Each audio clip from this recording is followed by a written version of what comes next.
बिस्मिल्लाहिर्रहमानिर्रहीम। अस्सलाम वालेकुम। क्लास 9 के फ़िज़िक्स का चैप्टर नंबर 2 है काइनेमेटिक्स, और आज इस लेक्चर का टॉपिक है स्केलर्स एंड वेक्टर्स। आज के लेक्चर में हम लोग स्केलर्स और वेक्टर्स को डिस्कस करेंगे। तो लेक्चर को स्टार्ट करने से पहले आपसे रिक्वेस्ट है कि वीडियो को लाइक करें, और अगर चैनल को आपने सब्सक्राइब नहीं किया तो चैनल को भी सब्सक्राइब करें। तो स्टार्ट करते हैं आज का lecture. So what is scalars? So scalars the quantities which describes completely bye its magnitude only.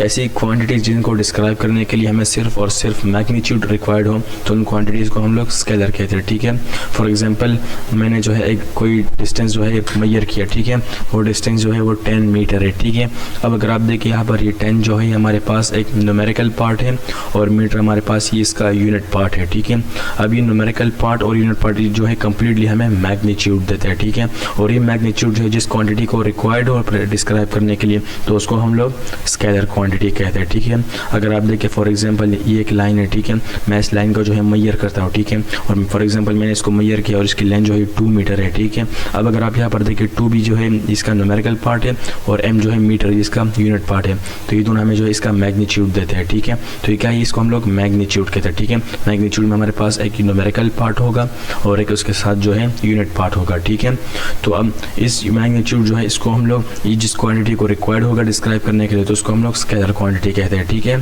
For example अगर आप देखें, अगर मैंने जो है कोई डिस्टेंस जो है, फॉर एग्जांपल मैंने जो है कोई टाइम जो है कोई डिस्टेंस जो है उसको कवर किया, फॉर एग्जांपल मैं जो है वो 10 सेकंड में कवर किया। ठीक है, अगर आप देखें 10 जो है वो हमारे पास न्यूमेरिकल पार्ट होगा, सेकंड जो हमारे पास यूनिट पार्ट होगा। ठीक है, तो ये क्या है, मैग्नीट्यूड होगा। ठीक है, तो इस तरह की क्वांटिटीज जिनको डिस्क्राइब करने के लिए मैग्नीट्यूड रिक्वायर्ड होगा, तो उनको हम लोग स्केलर कहते हैं। ठीक है, अब अगर आप देखें तो इसमें जो है डायरेक्शन की कोई ज़रूरत नहीं है। अगर आप देखें सिर्फ और सिर्फ हमें मैग्नीट्यूड रिक्वायर्ड होगा। अगर आप देखिए लाइन है, इसको अगर मैं यहाँ से लेकर यहाँ तक मेजर करता हूँ, या फिर यहाँ से लेकर यहाँ तक मेजर करता हूँ, ठीक है, तो डायरेक्शन यहाँ पर कोई जो है कोई डायरेक्शन की कोई वैल्यू नहीं है, बस सिर्फ और सिर्फ मैग्नीट्यूड जो है उसकी ज़रूरत है, मैग्नीट्यूड हमें रिक्वायर्ड होगा। ठीक है, तो इस तरह की क्वांटिटी जिसको डिस्क्राइब करने के लिए हमें सिर्फ और सिर्फ ओनली मैग्नीट्यूड हमें रिक्वायर्ड होगा, तो इस तरह की क्वांटिटीज़ को हम लोग जो है स्केलर क्वांटिटी कैसे कहते हैं। ठीक है, फॉर एग्जाम्पल अगर आप देखें मैस है, लेंथ है, टाइम है, तो ये तीनों जो है हमारे पास स्केलर क्वांटिटी है। ठीक है, अब नेक्स्ट है हमारे पास वेक्टर्स। अब वेक्टर्स क्वांटिटीज़ कौन सी क्वांटिटी है? ठीक है, so vectors the quantities which describes completely by magnitude and direction are called vector quantities.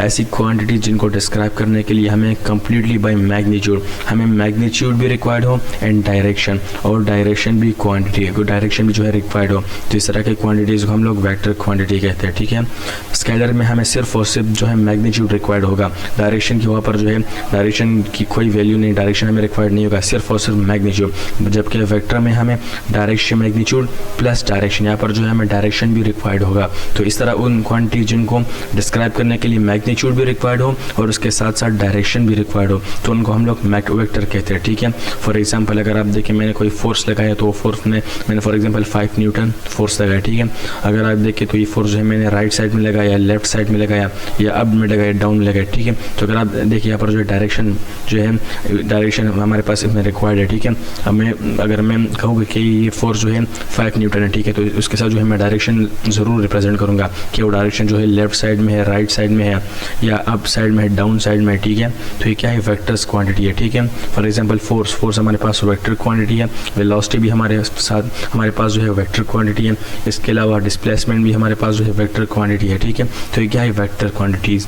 ऐसी क्वांटिटीज़ जिनको डिस्क्राइब करने के लिए हमें कम्प्लीटली मैग्नीट्यूड और उसके साथ साथ डायरेक्शन भी रिक्वायर्ड होगा। ठीक है, तो इस तरह की क्वांटिटीज़ को हम लोग फिर वेक्टर क्वांटिटीज़ कहते हैं। ठीक है, अब आपने देखा कि हमने जो है सारी क्वांटिटीज़ जो है वो डिवाइड की स्केलर्स और फैक्टर्स में। ठीक है, तो अब अगर आप देखें हम लोग इसमें डिफरेंस कैसे करेंगे कि क्वांटिटी स्केलर या वेक्टर है। ठीक है, सो अब हम देखेंगे कि रिप्रेजेंटेशन ऑफ वेक्टर क्वांटिटीज़, हम वेक्टर क्वांटिटीज़ को कैसे रिप्रेजेंट करेंगे। ठीक है, to differentiate vector quantities from scalar quantities, हम लोग वेक्टर क्वांटिटीज़ को स्केलर क्वांटिटी से डिफरेंशिएट करने के लिए we generally use bold letters. हम जो इसमें बोल्ड लेटर्स को भी यूज़ करते हैं। अगर आप देखें इस एफ को अगर आप देखें, ये एफ जो है बोल्ड में लिखा हुआ है, ठीक है।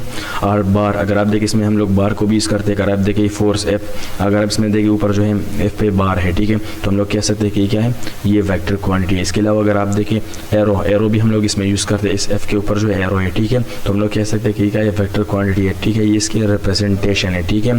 तो इसमें हम लोग जो है बोल्ड लेटर्स को भी यूज़ करते हैं, बार को भी यूज़ करते हैं और इसके अलावा एरो को भी यूज़ करते हैं, ठीक है। तो ये क्या है, इसकी रिप्रेजेंटेशन है वेक्टर क्वांटिटीज है, ठीक है। अब नेक्स्ट हम लोग इसकी ग्राफिकली इसको हम लोग कैसे रिप्रेजेंट करेंगे, ठीक है। So graphically a vector can be represented by a line segment with an arrow head. Graphically हम लोग इसको जो है एक लाइन सेगमेंट से रिप्रेजेंट करते हैं, ठीक है। फॉर एग्जांपल ये एक डिस्टेंस है, ठीक है, ए एंड बी, ठीक है, लेंथ है, ठीक है। तो अगर आप देखिए ये लेंथ जो है ये एरो है, ठीक है। अगर आप इस एरो को देखिए, एरो जो है यहाँ पर डायरेक्शन को रिप्रेजेंट करता है, ठीक है, कि जो है किस डायरेक्शन में, ठीक है, ये वेक्टर क्वांटिटी जो है ये किस डायरेक्शन में। और ये जो लेंथ है, ठीक है, ये इसकी ये अगर आप देखिए पॉइंट ए एंड बी, ये जो है हमें point and B shows direct, arrow जो है हमें लेंथ रिप्रेजेंट करता है और ये जो है इसका हमें इसकी डायरेक्शन, एरो जो है हमें डायरेक्शन रिप्रेजेंट करता है और ये बी जो है ये हमें इसकी लेंथ रिप्रेजेंट करता है, ठीक है। अगर आप देखिए इसकी लेंथ यहाँ पर लार्ज है तो मैंने इसके लाइन जो है लार्ज बनाई, ठीक है। अगर आप देखिए इसकी लेंथ जो है छोटी है तो मैंने ए एंड बी के दरमियान जो है लेंथ छोटी बनाई, ठीक है। तो यहाँ पर क्या है, एरो जो है वो डायरेक्शन रिप्रेजेंट करता है और पॉइंट के दरमियान ए और बी के दरमियान जो लाइन है, इसकी एरो की जो लाइन है इसको हमें मैग्नीट्यूड, हमें जो है लेंथ मैग्नीट्यूड इसको रिप्रेजेंट करता है, ठीक है। So length of A B shows magnitude and arrow at point B shows direction है। पॉइंट बी के साथ ये एरो जो है ये हमें डायरेक्शन को रिप्रेजेंट करता है और ये और ए और बी के दरमियान जो ये डिस्टेंस है यानी कि लेंथ है, लाइन है, लाइन सेगमेंट, तो ये हमें जो है मैग्नीट्यूड को रिप्रेजेंट करता है, ठीक है। तो ये क्या है, ग्राफिकली रिप्रेजेंटेशन है वेक्टर क्वांटिटीज़ की, ठीक है। तो ये था हमारे पास आज का लेक्चर। सो आई होप कि आपको ये आज का लेक्चर जो है वो क्लियर हो गया होगा। तो इस तरह की मजीद वीडियोज़ देखने के लिए हमारे चैनल को सब्सक्राइब करें और वीडियोज़ को लाइक करें, ठीक है। Thanks for watching, take care, Allah हाफिज़।